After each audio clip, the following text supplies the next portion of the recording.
Geessani eebbitee isaanarra bagasiniin ga'ee khaliqni waa maara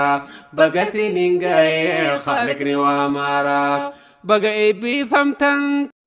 Baga gammaddanii baga gammanne jenna gammachuun tenne gurguddura kamiin himne kamiin dhiifnaa jenna jedhi jennaanuman jedhii sodaa maalii qaba duraan durusni teeknoolojii wirtuu beekumsaa fayyadamuudhaan jireenya biyyan baatiif illee harkaan kennine baranne bu'aa keenya argine jedhan baranne milkoofne eebbifamuu caalaa kan namatti toleen argine jechuudhaan markaza qur'aanaa caa barnootaa wirtuu gaaddisa dhalootaa barachuuf falaan deebinu jalaa jedhan kan baratee fi kan baratin jiddu midrina samaynet lijinat aለ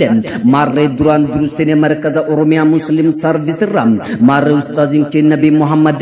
assalamu alaikum warahmatullahi wabarakatuh jedan salam tantin tur jannata jechudan malkana kofre marre ustaz abdul fattah kadirilem saganta babredu gammachu baratto takkinna mnetu amfin untnoman raisini uleysina jedan dasmezena innanti kanun kana darasachum gujja friq sobarnoota keessanii koonguraatuleeshiin jennaan Allah shikaalee dasmizeenaa issammaal jechaan warre kanaan dura gammachuun babbareedduun ustaazota kennarraa nutti mul'atu maalii jettan ustaazonni kenna dhibba barattoota isaanii hundi keessanuu kabajaaf jalalan affeeramtanii jirtu amri tokkoffaan obboleettiin tiniseenaan baabur jennaan karcee daakumitiin liinkii markaza kennaatu yaabbannaan gammachuun kan namaan daakumitii jedhan maarree amri lammaffaan obboleettiin tinis jaallattuun duraan durusini sagantaa kennallen tawakkaltu lalla rabbuna jenne quraanan isni banne walaloof nashidan isin simanna absiraa jedhan amri sadaffaan obboleettiin tenessuutumen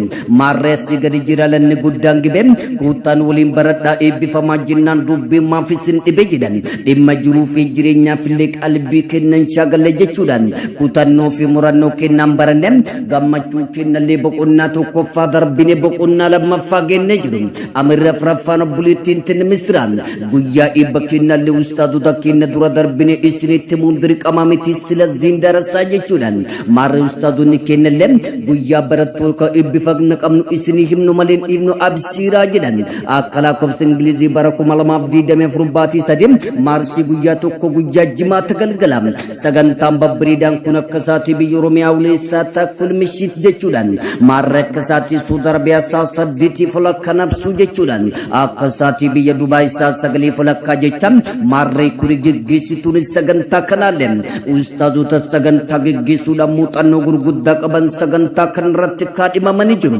obboleeyyantiin markazoota adda addaarraa dhuftan akkuma wal duraa duubaan dhuftanii sagantaa keessan nu beeksifnaan qilleensa rassine oolchinaa jenna dhufee jabaan kan lafa raasuu kan guyyaa eebba barattoota isaa bilisa baasu barattoon isaaniillee maarree ustaazota kenna yuurpiisti fireen darbumaaf jecha kan jaaladhu guyyaa eebba kennam seenaa babbareedaa jiru kam caalaa dagachuun dandeenye harkaaf isin qabnaa jedhan qindeessaan sagantaa kanaa gadaa